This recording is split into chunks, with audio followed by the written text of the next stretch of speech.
Tab কাণ্ড থেকে শিক্ষা। বাংলার শিক্ষা পোর্টালে লগইনে এবার ওটিপি বাধ্যতামূলক করল বিকাশ ভবন। সমস্ত জেলা স্কুল পরিদর্শকদের কাছে ইতিমধ্যেই এই নির্দেশের প্রতিলিপি পাঠানো হয়েছে। নয়া ব্যবস্থা চালু করার জন্য চলতি মাসের 10, 20 এবং 25 তারিখে সংশ্লিষ্ট সার্কেল অফিসে এই বিষয়ে যাবতীয় তথ্য পাঠাতে হবে প্রধান শিক্ষকদের। ট্যাব কাণ্ড থেকে শিক্ষা নিয়ে বাংলার শিক্ষা পোর্টালে নিরাপত্তা বৃদ্ধি করল রাজ্য।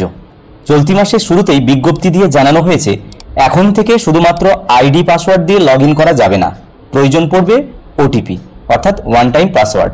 গত 4 এপ্রিল জারি করা এই বিজ্ঞপ্তিতে বলা হয়েছে, এখন থেকে যে কেউ চাইলেই বাংলার শিক্ষা পোর্টালে ইচ্ছামতো লগইন করতে পারবেন না, দিতে হবে ওটিপি।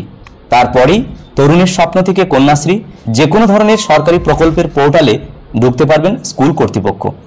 বিজ্ঞপ্তিতে জানানো হয়েছে, লগইন করার সময় সংশ্লিষ্ট মোবাইল নম্বরে একটি ওটিপি ঢুকবে। ওই ওটিপি আসবে প্রধান শিক্ষকের কাছে। ফলে এখন থেকে কোনো সরকারি প্রকল্পের টাকায় তছরূপ কিংবা দুর্নীতির অভিযোগ উঠলে দায় এড়াতে পারবেন না প্রধান শিক্ষকেরা। সমস্ত জেলা স্কুল পরিদর্শকের কাছে ইতিমধ্যেই এই নির্দেশের প্রতিলিপি পাঠানো হয়েছে। নয়া ব্যবস্থা চালু করার জন্য চলতি মাসের 10, 20 এবং 25 তারিখে সংশ্লিষ্ট সার্কেল অফিসে এই বিষয়ে যাবতীয় তথ্য পাঠাতে হবে প্রধান শিক্ষকদের।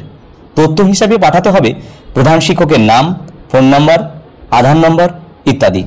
তারপর কৃত্রিম বুদ্ধিমত্তা অর্থাৎ এআই প্রযুক্তির সাহায্যে এই নাম নথিভুক্তিকরণ এবং পাসওয়ার্ড তৈরির কাজ করা হবে।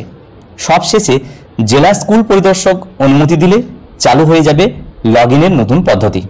যাই হোক, এই প্রতিবেদনটি এই ছোট্ট ভিডিওটির মাধ্যমে শেয়ার করার চেষ্টা করলাম। ভিডিওটি সকলকে দেখার জন্য ধন্যবাদ। সকলে ভালো থাকুন, সুস্থ থাকুন।